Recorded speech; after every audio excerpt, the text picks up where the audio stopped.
Hey Nancy Drew fans! We're back with Book 1 of the Nancy Drew Girl Detective series, Without a Trace.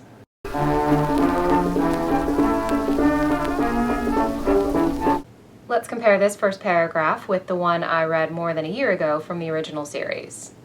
This is from Chapter 1, The Rescue. Nancy Drew, an attractive girl of 18, was driving home along a country road in her new, dark blue convertible. She had just delivered some legal papers for her father. My name is Nancy Drew. My friends tell me I'm always looking for trouble, but that's not really true. It just seems to have a way of finding me. It's immediately obvious that these books are quite different both in style and tone. The new book is told from first person, so it's in Nancy's point of view.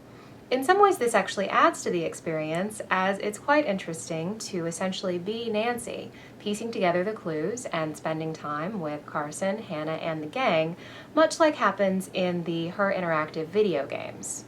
But the inner workings of Nancy's mind were often quite tedious. She comes across as scattered, self-deprecating, and a little catty, words that I would never use to describe the original, respectful, and methodical Nancy. In Without a Trace, Nancy is solving two mysteries. First, her dad asks her to look into the mysterious destruction of a neighbor's zucchini patch, and then new neighbor Simone's Faberge egg is stolen. Both mysteries drive the plot forward, but are otherwise pretty forgettable. In comparison to the originals, this book is also really short on action and bad guys.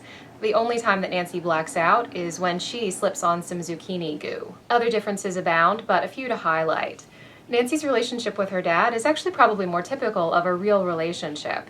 Instead of being the girl who can do no wrong, she gets an eyebrow raise of displeasure when he finds her eavesdropping on a client in the hallway. Ned still plays the part of Old Faithful, but this time they appear to be the same age and have been together since high school. Nancy herself is much less goddess-like and more like a regular girl, as evidenced in this scene when she's getting ready for a date. I was suddenly a strawberry blonde version of the Tasmanian devil, whirling around the room pulling myself together. I shuffled through my closet until I found a blouse and skirt Bess had helped me pick out on our last shopping trip. The skirt was a little tight, but it looked okay, and besides, I didn't want to waste time digging up another outfit. Hurrying to the window and almost tripping myself in my attempt to run in my snug skirt, I saw Ned's car idling at the curb. As Ned himself climbed out of the driver's seat, I leaned out the open window. "Hang on, I'm coming!" I yelled. Bess gets a total transformation, starting with this description. If you looked up the word girl in the dictionary, you'd find Bess's picture there to illustrate it. She's pretty, blonde, and curvy in all the right places, with dimples in both cheeks and a wardrobe full of flowery dresses and lots of delicate jewelry that sets off her perfect features. Bess also knows everything about cars and is a whiz at fixing things. There's a little teasing amongst friends, but there are no making fun of Bess moments. For food, Nancy and Ned have shrimp enchiladas at a place called the Read and Feed, which I wish existed in real life, and Hannah makes Nancy a lunch of a bowl of hot chili and a glass of cold milk. I didn't love this book, but I am intrigued and will continue this series.